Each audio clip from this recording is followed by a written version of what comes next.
Halo semuanya, balik lagi bersama gue, Sadrina Evanelia di Review of the Rest. Kali ini langsung aja ya, kita akan ngebahas soal sesi praktis Moto3, Moto2, dan juga MotoGP di Amerika Serikat 2026. Dan juga bagaimana sih kondisi terkininya Marc Marquez gitu ya, setelah crash parah di FP1 dengan kecepatan 190 km per jam ya.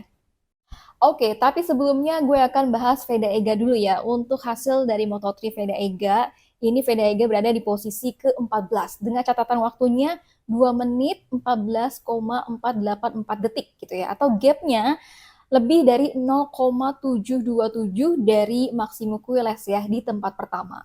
Dan kalau dilihat ini top speednya dari catatan MotoGP ya untuk VD Ega ini berada di urutan ke-10 dengan top speednya itu yaitu 236 km per jam gitu. Dan sebenarnya VD Ega ini sempat berada di posisi ketiga gitu ya, ketiga fase lap di awal-awal sesi praktis. Tapi karena memang para pembalap lainnya gitu ya, para pembalap Moto3 lainnya ini juga cepet-cepet banget, makanya akhirnya VD Ega ini catatan waktunya juga dibalap sama pembalap yang lainnya. Jadi sampai akhir ini hasil dari VD Ega di Moto3 khususnya di sesi praktis itu di posisi ke-14 ya. Meskipun VD Ega berada di posisi ke-14, tapi VD Ega ini udah bisa langsung masuk ke kualifikasi kedua karena ini memang peraturannya untuk Moto3 berbeda ya sama MotoGP.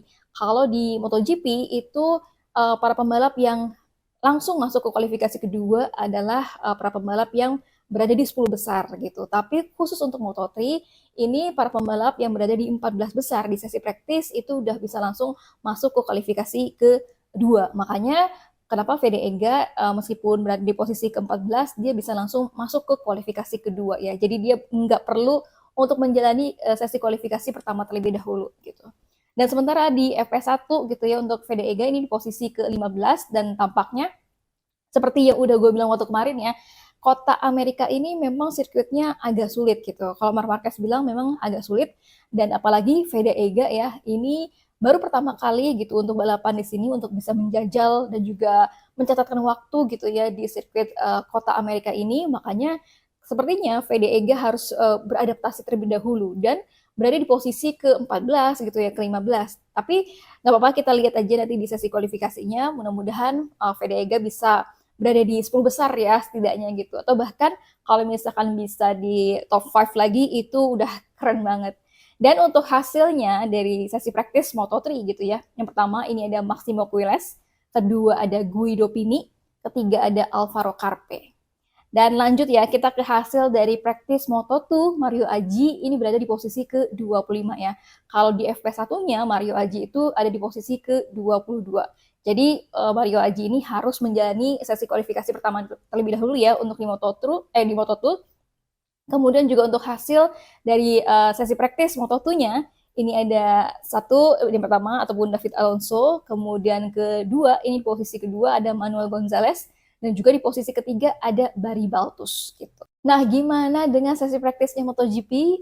Untuk sesi praktis MotoGP ini Marc Marquez masih meraih posisi pertama ya dengan catatan waktunya 2 menit 00,927 detik gitu. Meskipun Marc Marquez ini sempat crash parah ya di FP1, tapi dia bisa menggeber di sesi praktis dan bisa mencetak fase lap ya di sesi praktisnya. Kalau kita lihat putar balik gitu ya, atau sebelumnya di FP1, ini Marc Marquez crash parah di FP1 ya, di sirkuit kota Amerika Serikat, yaitu di tikungan ke-10 dan di lintasan menurun gitu saat menjalani sesi FP1. Dan Marc Marquez ini crashnya saat kecepatannya tuh 190 km per jam. Ini kenceng banget. Teman-teman bisa ngebayangin bagaimana itu lintasan menurun gitu ya. Kemudian itu kecepatan 190 km per jam dan ya Marc Marquez keseret gitu ya, dia nge-slide gitu sampai akhirnya ke gravel. Dan di Marc Marquez ini memang kelihatan nge-push ya, dan dia bilang memang Marc Marquez ini kehilangan front end ya, jadi kehilangan feeling gitu ya, kehilangan kontrol juga pada bagian depan motornya. Dan kalau kita lihat juga motor ini sampai keseret ke gravel dan Marc Marquez-nya ini sampai menghantam pagar pembatas ya. Dan sempat di sesi FP1 ini sempat dihentikan sementara ataupun red flag karena untuk memperbaiki pagar pembatas ataupun pagar udara pembatas ya yang memang kena gitu ya dari hantaman dari Marc Marquez ini gitu. Makanya sempat dihentikan sementara. Tapi ini gue gak tahu ya, ini apakah karena Marc Marquez jago gitu ya, atau Marc Marquez ini memang kondisinya apa ya, dia terbuat dari baja atau enggak gitu. Soalnya ini alhamdulillahnya Marc Marquez itu nggak kenapa-napa, terus dia juga bisa berdiri dan kemudian memang dia tuh terlihat untuk membuka ya sarung tangannya di sebelah kiri gitu, sarung tangan sebelah kiri.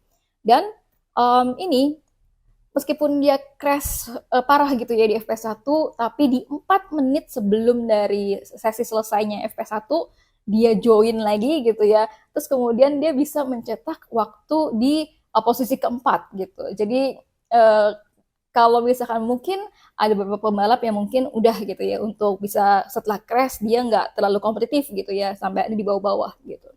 Nah, tapi ini dari bos Ducati, Davide Tardozzi bilang bahwa Marc Marquez ini mengalami benturan keras ya di lengan kanannya dan juga tangan kirinya. Alhamdulillahnya nggak ada yang patah untuk Marc Marquez dan hanya ini ada kulit dari Marc Marquez itu terkelupas. Jadi memang ada luka di tangan kirinya dan makanya kalau kita lihat di tayangan MotoGP gitu ya, itu Marc Marquez tangan kanannya mesti diplester. Nah, di media Scrum, Marc Marquez ini bilang ya, dia melakukan kesalahan di FP1, yaitu di tikungan ke-10 atau di turun 10 gitu. Karena sebenarnya dia merasa bahwa tikungan 10 ini adalah tikungan yang benar-benar paling disukai sama Marc Marquez di sirkuit kota Amerika ini. Dan di tikungan 10 ini menjadi salah satu kekuatan dari gaya balapnya Marc Marquez. Tapi mungkin karena saking pedenya gitu ya, dan Marc Marquez bilang oh ternyata di tahun ini gitu ya kondisi sirkuit itu juga berubah. Dia melihat bahwa di sirkuit kota ini di tikungan ketiga dan juga 4 itu ada bumps alias tonjolan gitu ya di sirkuitnya. Dan karena sebelumnya Marc Marquez itu pede gitu ya sudah bisa menaklukkan turn 10 gitu ya di tahun-tahun berikutnya, tahun-tahun sebelumnya gitu. Kemudian Marc Marquez ini tidak mewaspadai ternyata di tahun ini tuh ada bumps baru gitu ya ataupun kayak tonjolan baru gitu ya di sirkuitnya ini. Makanya akhirnya ini ngebuat Marc Marquez sempat crash gitu dan inilah yang gak diwaspadai sama Marc Marquez. Untungnya kalau katanya Marc Marquez ini ada pagar pembatas ya yang menahan Marc Marquez ini dari kecepatan 190 km per jam gitu.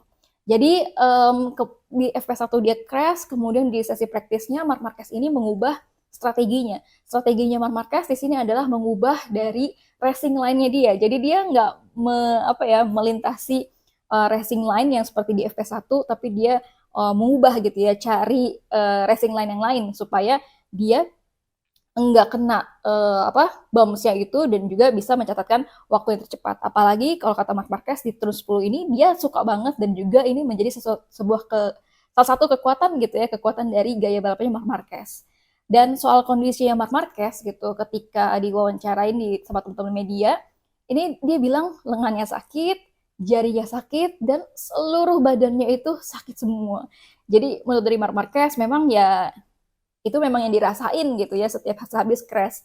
Tapi dia bilang coba lihat besok gitu ya ataupun di sesi kualifikasi nanti ataupun di FP2 gitu ya dan kemudian juga di sesi kualifikasi apakah lehernya kemudian juga punggungnya ya bagian belakang itu enak atau enggak gitu ya baik-baik aja atau enggak karena yang dirasain sama Marc Marquez setelah crash itu di bagian leher sama di bagian punggung gitu yang sakit.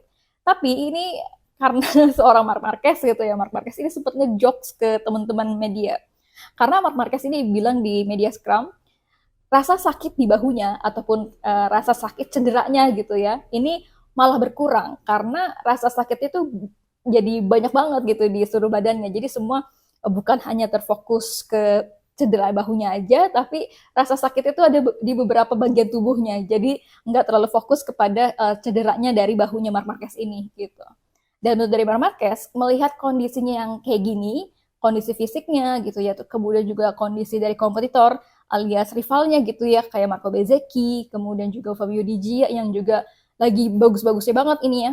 Marc Marquez tuh nggak muluk-muluk, dia targetnya cuma podium aja gitu ya, nggak jadi juara pertama. Oke, sedikit soal Marco Bezzecchi, apa yang dia omongin gitu ya di media Scrum.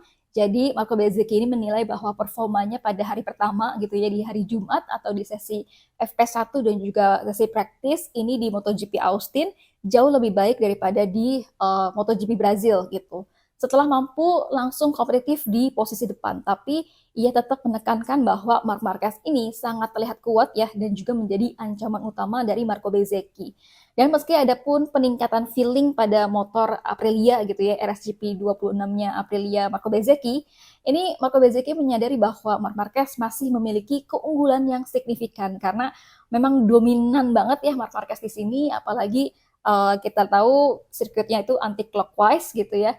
Dan menurut dari Marco Bezzecchi ini sehingga ia perlu meningkatkan performa agar bisa benar-benar bersaing gitu ya di level teratas gitu sepanjang akhir pekan untuk bisa mewaspadai dan juga melawan dari Marc Marquez. Nah, sedikit juga soal Pecco Bagnaia. Ini Pecco Bagnaia kan biasanya memang dia nge-share gitu ya apa yang dia rasain gitu ya, apa pernyataannya di channel Instagramnya Pecco Bagnaia. Dan Pecco ini bilangnya bahwa di sesi Jumat ya di FP1 kemudian juga di sesi praktis ini berjalan dengan positif. Pecco merasa cepet gitu ya dan juga motornya ini terasa nyaman untuk dikendari sama Pecco dan Pecco melakukan banyak putaran ya dengan ban medium gitu. Konsisten dan juga Pecco di sini merasa happy.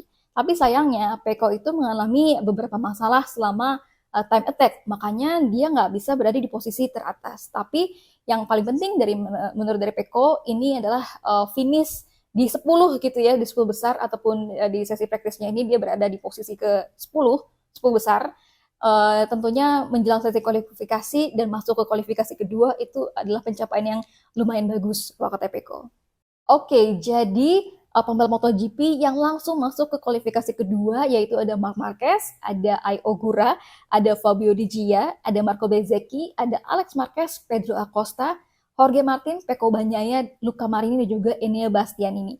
Sementara untuk Fabio Quartararo ya di sesi praktisnya ini hasilnya di posisi ke-15, kemudian Toprak ini di posisi ke-18 dan juga ada Diogo Moreira di posisi ke-17. Oh ya, ini sedikit informasi tambahan juga untuk Maverick Viñales ya. Maverick Viñales ini memutuskan untuk mundur dari balapan MotoGP Austin 2026 ya, karena bahu kirinya ini masih cedera dan harus segera dioperasi lagi. Dan Maverick Viñales ini bilang bahwa jadi ada sekrup gitu ya di bahunya yang keluar dari tempatnya dan sekrup itu menyentuh jaringan bahu gitu ya dari Maverick Viñales. Makanya akhirnya uh, kekuatan gitu ya dari lengan ataupun bahu dari Maverick Viñales itu berkurang dan sampai akhirnya di sini ketika dia berkonsultasi gitu ya sama timnya kemudian juga berkonsultasi sama tim medis pun juga akhirnya memutuskan untuk menyatakan bahwa Maverick Viñales ini nggak fit ya untuk melanjutkan sesi akhir pekan balapan di MotoGP Austin 2026 dan lebih memilih untuk segera mempercepat operasi ya dari Maverick Viñales untuk mengeluarkan skrup itu dan supaya ini pemulihannya gitu ya fokus dari pemulihan dari Maverick Viñales ini juga lebih oke sampai akhirnya nanti lebih pulih lagi dan bisa kompetitif gitu ya di seri-seri berikutnya. Oke, kita doain aja buat Maverick Viñales nanti cepat pulih ya seusai operasi dan juga kita doain untuk Fede Ega dan juga Mario Aji supaya hasilnya bagus untuk di sesi kualifikasi. Apalagi kalau misalnya sesi kualifikasinya itu bagus ya itu kan berarti ada peluang gitu ya, ada kesempatan buat Fede Ega gitu ya, dan juga Mario Aji mungkin bisa podium gitu. Apalagi Fede Ega, mudah-mudahan ini bisa podium lagi lah ya, di podium ketiga, 2, ataupun 1. Tapi seperti yang gue bilang waktu kemarin, memang ini sirkuit baru buat Fede Ega, jadi nggak perlu muluk-muluk ya targetnya, kalau misalkan ada poin pun juga itu udah bagus banget. Segitu dulu teman-teman untuk review After Race kali ini. Jangan lupa untuk saksikan review nanti ya setelahnya ada sprint race, kemudian juga balapan di MotoGP Austin 2026. Segitu dulu teman-teman, bye-bye.